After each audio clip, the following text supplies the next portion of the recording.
Hola, ¿cómo estás?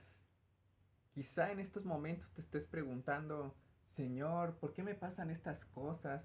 ¿Por qué estoy viviendo esta prueba? ¿Por qué estoy atravesando este problema? ¿Por qué tengo estos problemas, Señor? Pero hoy te quiero hablar sobre esto. Eh, pues la respuesta es sencilla, es simple. Dios te está moldeando. Él te está formando. Recordemos que nosotros somos ese barro y Jesús es el alfarero. Es el que nos va a dar forma. Muchas veces no nos va a gustar, nos va a doler, pero al final va a ser una obra de arte la que Jesús va a terminar de hacer en nuestras vidas. En su palabra Él dice que Él nos va a llevar de fe en fe, de poder en poder y de gloria en gloria. Y para que todo esto suceda, pues es necesario que atravesemos cosas que muchas veces no nos van a gustar, ¿verdad? Pero es necesario para que Dios nos lleve a nuevos niveles de fe, de poder y de gloria. Job decía, cuando le llegaron todas estas calamidades a Job, y su esposa le reclamó, oye, ¿por qué no maldices a Dios y mejor ya muérete? Job le dijo en el capítulo 2, le dijo a su esposa, ¿recibiremos acaso de Dios el bien y el mal no lo recibiremos? ¿Mm? ¿Recibiremos de Dios el bien y el mal no lo recibiremos? A mí me ayuda mucho atravesar mejor las dificultades cuando voy a Job y recuerdo todo lo que le pasó. Perdió a sus hijos, perdió su ganado, perdió sus ovejas, perdió a sus hijos, se enfermó en su cuerpo. Y hay algo curioso, todo esto pasó bajo la supervisión de Dios. Cuando el diablo tocó el cuerpo de Job, fue con autorización de Dios. Se encontraron hablando un día Dios y el diablo, imagínense qué interesante, ¿no? Y dijo Dios, mira, has visto a mi siervo Job, que no hay nadie como él, que sea justo, que sea bueno. Y el diablo le dijo, ah, sí, pues porque le has puesto un cerco de protección. Pero quítale ese cerco y verás cómo te maldice en tu cara. Y Dios le dijo, puedes tocarlo, pero su vida no la toques. Y ya después pasó todo lo que pasó, todas estas calamidades, que al final de cuentas, pues no fueron calamidades, sino yo estoy seguro que después de eso, la fe de Job creció a un nuevo nivel. Y es necesario que nos pasen estas cosas. Nuestro mayor ejemplo es Cristo en la cruz. Tuvo que soportar burlas, desprecios, humillaciones, que le escupieran en la cara, que negaran sus propios hermanos que Él era el Mesías. Imagínense, ¿no? Cuántas cosas tuvo que atravesar y soportar nuestro Señor Jesús. Y para todo eso que le pasó, guardó silencio absoluto. No dijo ni una palabra, aceptó el sufrimiento, sabía que venía de la voluntad de Dios Padre, de su papá.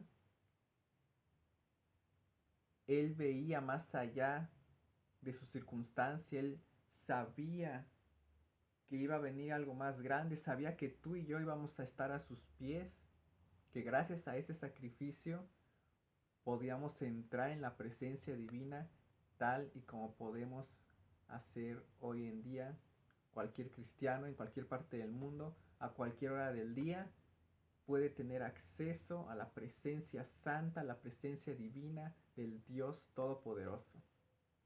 Alabado sea Jesús, a Él sea la gloria por siempre y para siempre.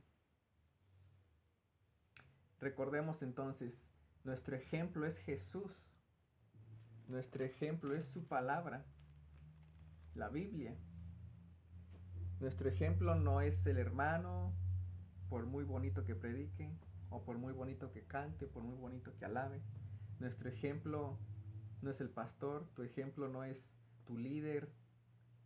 No, no, no, no. Tu ejemplo no es un cantante, un salmista famoso.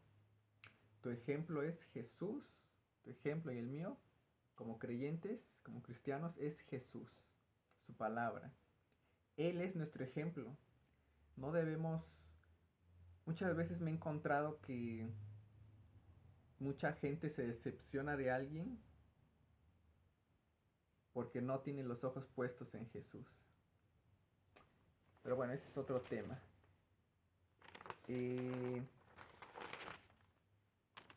Pablo decía que muchas de las cosas que le pasaban, recordemos que el apóstol Pablo, a él le pasaron infinidad de cosas. Persecuciones, latigazos. ¿Sabían que a Pablo lo latigaron? Los judíos de Israel de aquel tiempo lo latigaron, le hicieron tantas cosas, le hacían la vida de cuadritos. Todo por predicar a Cristo.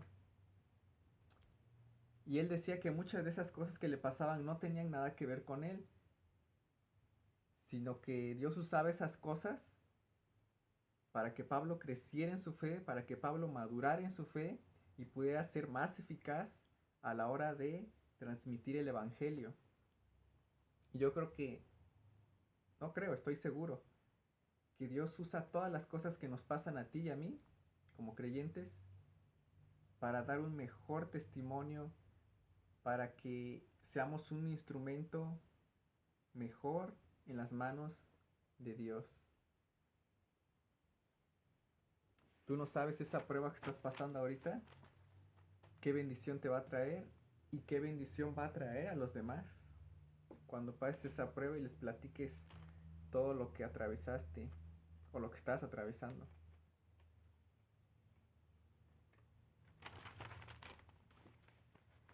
Hay algo curioso con las águilas. Las águilas son las únicas aves que son solitarias. Hace tiempo yo escuché una prédica sobre esto. Y sí, si tú investigas, las águilas son solitarias, no vuelan en manadas como todas las demás aves. Ellas son solitarias. Ellas vuelan muy alto, muy muy alto. Son las aves que más alto vuelan en la tierra. Y ellas, cuando viene una tormenta, sucede algo curioso. Aquí hay sabiduría divina, aquí hay una perla escondida. Cuando ven que se aproxima la tormenta, no se esconden, no bajan, no vuelan más abajo para esconderse de la tormenta. Al contrario, toman la tormenta de frente y esos aires los usan para elevarse aún más y volar por encima de las tormentas. Fíjense nada más. ¿Qué sabiduría escondida hay ahí? ¿Acaso Dios quiere que nos está queriendo decir algo? Piénsalo. Sea un cristiano águila. No es fácil, muchas veces vas a tener que dejar amistades. Es más, vas a tener que dejar esas amistades que no te dejan crecer, que no te dejan elevarte como el águila. Pero vale la pena. Vale la pena ser un cristiano águila.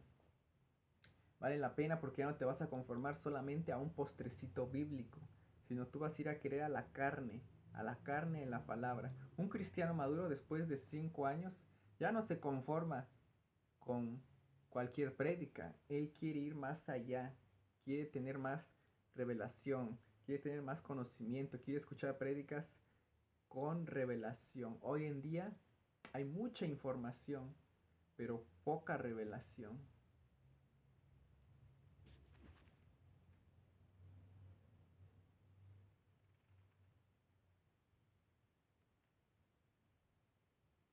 Seamos un cristiano águila, seamos como las águilas, imitemos a las águilas. Incluso se dice también que las águilas para procrearse se procrean en el aire, volando, imagínense. ¿Y para qué? Porque ellas quieren estar seguras que se están apareando con alguien de la misma raza, de la misma naturaleza que ellas, con otra águila. Interesante, ¿verdad? ¿Cuántas cosas sabias hay escondidas en la naturaleza? Que si prestamos más atención, pues yo creo que nos daríamos cuenta, ¿verdad?